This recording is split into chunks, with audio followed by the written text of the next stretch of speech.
di kemah-kemah musuh. Pada saat itu Allah itu sudah membuat angin kencang tadi, membuat lilin-lilin, api-api padam. Kan gak kelihatan, padahal dia tuh sudah di tengah-tengah kemah tadi, kemah musuh. Abu Sofyan, yakni panglima besar Quraisy, takut kalau kegelapan malam itu dimanfaatkan oleh mata-mata kaum muslimin untuk menyusup ke perkemahan mereka. Maka ia pun berdiri untuk memperingatkan anak buahnya. Seruan yang diucapkan dengan keras kedengaran oleh Hudzaifah dan bunyinya sebagai berikut. Nggak tahu dia kalau Hudzaifah sudah ada di sana. Hai segenap golongan Quraisy, hendaklah masing-masing kalian memperhatikan kawan duduknya dan memegang tangannya serta mengetahui siapa namanya, kata Hudzaifah. Maka segeralah saya menjabat tangan laki-laki yang duduk di dekatku. Kataku padanya, siapa kamu ini? Ujarnya, si Anu, anak si Anu. Demikianlah Hudzaifah mengamankan kehadirannya di kalangan tentara musuh hingga selamat. Wah, keren ya. Abu Sofyan mengulangi lagi seruan kepada tentaranya. Katanya, hai orang-orang Quraisy, kekuatan kalian sudah tidak utuh lagi. Kuda-kuda kita telah binasa. Demikian juga halnya unta. Bani Quraidah telah pula mengkhianati kita hingga kita mengalami akibat yang tidak kita inginkan. Dan sebagaimana kalian saksikan sendiri, kita telah mengalami bencana angin badai, periuk berpelantingan, angin menjadi padam, kemah-kemah berantakan. Maka berangkatlah kalian, saya pun akan berangkat. Lalu ia naik ke punggung untanya dan mulai berangkat, diikuti dari belakang oleh tentaranya.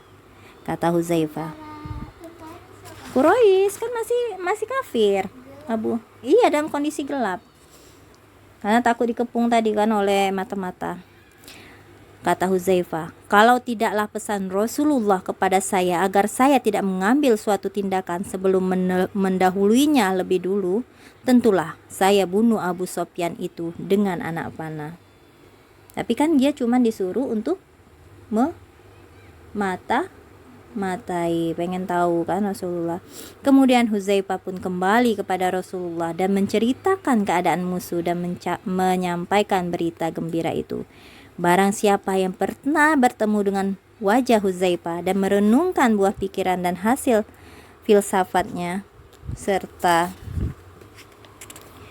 ketekunannya untuk mencapai ma'rifat, tak mungkin akan mengharapkan darinya suatu kepahlawanan di medan perang atau pertempuran. Jadi Hudzaifah itu tidak minta dikatakan pahlawan oleh orang. Oh, ini hebat sekali Hudzaifah, kamu sudah berhasil. Nah, dia tidak butuh yang kayak gitu. Tapi anehnya dalam bidang ini pun Hudzaifah melenyapkan segala dugaan itu. Laki-laki santri yang teguh beribadah dan pemikir ini akan menunjukkan kepahlawanan yang luar biasa dikala ia menggenggam pedang menghadapi tentara berhala dan pembela kesesatan. Ya. Cukuplah sebagai bukti ia merupakan orang ketiga atau kelima dalam deretan tokoh-tokoh terpenting pembebasan seluruh wilayah Irak, kota Hamdan, Rai, Dainawar. Selesainya pembebasan di bawah komandan Hudzaifah. Jadi di bawah komando Hudzaifah, kota Hamdan, Rai dan Dainawar itu bebas ya. Dan dalam pertempuran besar Nahawan, di mana orang Persia berhasil menghimpun 150.000 tentara, Umar memilih sebagai panglima Islam Nu'man bin Muqarrin. Sedang kepada Hudzaifah dikirimnya surat agar ia menuju tempat itu sebagai komandan dari tentara Kufah. Kepada para pejuang itu Umar mengirimkan surat. Jika kaum muslimin telah berkumpul, maka masing-masing panglima hendaklah mengepalai anak buahnya. Sedang yang akan menjadi panglima besar adalah Nu'man bin Muqarrin. Dan seandainya Nu'man tewas, maka panji komando dipegang oleh Hudzaifah. Dan kalau ia tewas, maka oleh Jarir bin Abdillah. Jadi Hudzaifah itu sudah diamanahi seperti itu. Kalau temannya Nu'man tuh meninggal syahid, maka Hudzaifah yang megang panji-panji bendera Islam. Amirul Mukminin masih menyebutkan beberapa nama lagi. Ada 7 orang yang akan memegang pimpinan tentara secara berurutan. Dan kedua pasukan pun berhadapan. Pasukan Persia 150.000 tentara, sedangkan pasukan Muslim 30.000 orang saja. Perang berkobar, suatu pertempuran yang tak ada bandingnya, perang terdahsyat dan paling sengit dikenal sejarah. Musuh siapa tadi? Musuh Persia di Irak ya. Kan ada saat dulu itu Persia dan Romawi kan termasuk dua negara besar yang banyak menjajah daerah-daerah ya, negeri. Iya, Islam. Iya, kebanyakan orang Islam, mayoritasnya Islam. Jadi orang yang itu jadi orang Iya kan yang menjajah Irak itu kan orang-orang penyembah berhala. Mbak Nana. Jadi orang yang kafir di Irak itu dia tuh itu dukung siapa? Ya. Atau Persia? Ya kalau yang kafir kemungkinan kalau kayak sekarang nih ya. Kita kembali lagi ke Israel dengan Palestina. Orang yang kafir itu ya, Nasrani itu banyak, Yahudi banyak tinggal di Palestina. Mereka sudah melihat kondisinya warga Palestina itu baik, mereka hidup damai kayak gitu kan. Nah, ternyata pas perang ini mereka itu melihat bahwa Palestina itu memang tidak pantas untuk diperangi. Makanya banyak yang mendukung, bahkan gereja-gereja orang Nasrani ini Kristen itu dibom, sekolah-sekolah Kristen pun dibom oleh Israel gitu loh. Iya, karena mereka sangat ngelihat kekejaman Israel itu. Jadi itulah yang dilakukannya. Panglima besar kaum muslimin pun gugur sebagai syahid. Nu'man pun tewas. Tapi sebelum bendera kaum muslimin menyentuh tanah, panglima yang baru telah menyambutnya. Siapa dia? Namanya tadi? Siapa? Huzaifah Ibnul Yaman. Yaman. Bendera segera disambutnya dan dipesankannya agar kematian Nu'man itu, kematian yang komandan itu tidak disiarkan, tidak disebarluaskan. Oh, pengumuman komandan itu Nu'man sudah tewas, tidak seperti itu, tidak di maksudnya di Nah, sebelum perperangan berketentuan, lalu dipanggilnya Naim bin Muqarin dan ditempatkan pada kedudukan saudaranya Nu'man. Jadi di sini ya fungsinya itu supaya pasukan Islam itu tidak kocar-kacir. Mereka itu masih tidak merasa sedih atas meninggalnya komandan mereka kayak gitu. Jadi untuk menggantikannya itu dipanggillah saudara Nu'man, yaitu Naim bin Muqarin ya, sebagai penghormatan. Dan semua itu dilaksanakannya dengan cekatan, bertindak dalam waktu hanya beberapa saat. Sedang roda peperangan berputar cepat, kemudian bagai angin puting beliung ia maju menerjang barisan Persia sambil menyerukan, Allahu Akbar, ia telah menepati janjinya. Allahu Akbar, ia dibela tentaranya. Lalu diputarlah kengkang kudanya ke arah anak buahnya dan dia berseru. Dia itu untuk menghormati Nu'man tadi sebagai komando, maka adiknya itu dijadikan komando oleh Huzaifah. Huzaifah enggak, maksudnya Huzaifah enggak peduli kayak gitu loh. Biarlah adiknya ini aja, adiknya siapa si Nu'man tadi. Padahal sebenarnya dia yang disuruh kan, kayak gitu, karena untuk menghormati. Lalu diputarlah kengkang kudanya ke arah anak buahnya dan berseru, hai umat Muhammad, pintu surga telah terbuka lebar. Siap sedia menyambut kedatangan tuan-tuan, jangan biarkan ia menunggu lama.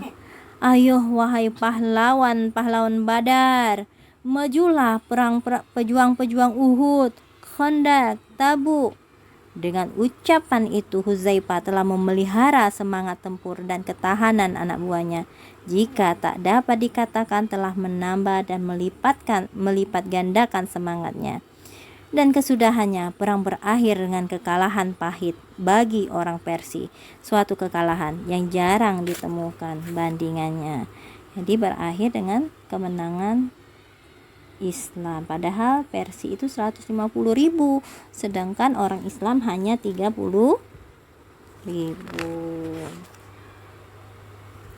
Dialah seorang pahlawan di balik hikmah ketika sedang tenggelam dalam renungan. Seorang pahlawan di medan juang ketika berada di medan laga. Ya, itu ya Hudzaifah. Tak kala kaum muslimin di bawah pimpinan Sa'ad bin Abi Waqqas hendak pindah ke Madain, dari Madain ke Kufah dan bermukim di sana, yakni setelah keadaan iklim kota Madain membawa akibat buruk terhadap kaum muslimin dan golongan Arab, yang menyebabkan si Umar memerintahkan Sa'ad segera meninggalkan kota itu setelah menyelidiki suatu daerah yang paling cocok sebagai tempat pemukiman kaum muslimin. Maka siapa yang diserahi tugas itu?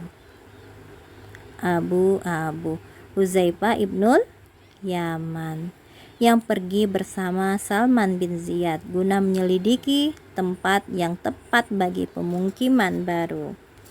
Tak kala mereka sampai di Kufah yang ternyata merupakan tanah kosong yang berpasir dan berbatu, pernapasan Hudzaifah menghirup udara segar. Maka ia berkata kepada sahabatnya, "Disinilah tempat pemukiman itu, insya Allah." Demikian diatur rencana pembangunan kota Kufah oleh ahli bangunan, diwujudkan menjadi sebuah kota yang permai. Nah itu ya. Sungguh Hudzaifah adalah seorang yang berpikiran cerdas dan berpengalaman kuat. Ini pesan Hudzaifah. Tidaklah termasuk yang terbaik di antara kalian yang meninggalkan dunia untuk kepentingan akhirat. Tidak pula meninggalkan akhirat untuk kepentingan dunia, tapi hanyalah mengambil dari kedua-duanya. Nah maksudnya ini wong-wong yang baik itu bukan hanya mementingkan dunia saja, bukan hanya mementingkan akhirat saja, tapi yang terbaik adalah mengambil bagian dari dunia dan bagian dari akhirat, kayak gitu ya. Pada suatu hari di antara hari-hari yang datang silih berganti dalam tahun ke-36 Hijriah, Hudzaifah mendapat panggilan ilahi. Jadi dia meninggal dan tak kala dia bersiap-siap untuk pada saat meninggal ya, masuklah beberapa orang sahabat. Maka ditanyakan kepada mereka, "Apakah tuan-tuan membawa kain kafan?" Ditanyanya pada sahabatnya. "Ada," ujar teman-temannya. "Coba lihat," kata Hudzaifah. Maka tak kala dilihatnya kain kafan itu baru dan agak mewah. Terlukislah pada kedua bibirnya senyuman terakhir bernada ketidaksenangan. Lalu katanya, "Kain kafan ini tidak cocok bagiku. Cukuplah bagiku 2 helai kain putih tanpa baju. Tidak lama aku akan berada di dalam kubur, menunggu diganti dengan kain yang lebih baik atau kain yang lebih jelek." Kemudian ia mengumamkan beberapa kalimat, dan sewaktu didengarkan oleh orang-orang dengan mendekatkan telinga mereka, inilah ucapan yang terdengar. "Selamat datang wahai maut, kekasih tiba di waktu rindu, hati bahagia tak ada keluh dan sesalku." Itulah terakhir Hudzaifah. Jadi walaupun kan banyak orang itu meninggal dalam kondisi yang tidak sadar, yang tidak, kadang ada juga orang yang tak tahu siapa namanya, nama dia sendiri, bahkan orang-orang anak-anaknya pun tidak ada dalam ingatan dia. Tapi Hudzaifah sangat tahu, dia sangat ingat bahwa dia meninggal nanti harus dikafani, bukan dengan kain kafan yang mewah. Ya, seperti itu ya. Kalau yang mewah juga bakalan kotor gitu. Bakalan hancur kan di tanah kan dimasukkan ke tanah, yang nutupi tubuh kita ya kain kafan tadi, kayak gitu. Hudzaifah melakukannya kayak gitu. Itu Mu'adz bin Jabal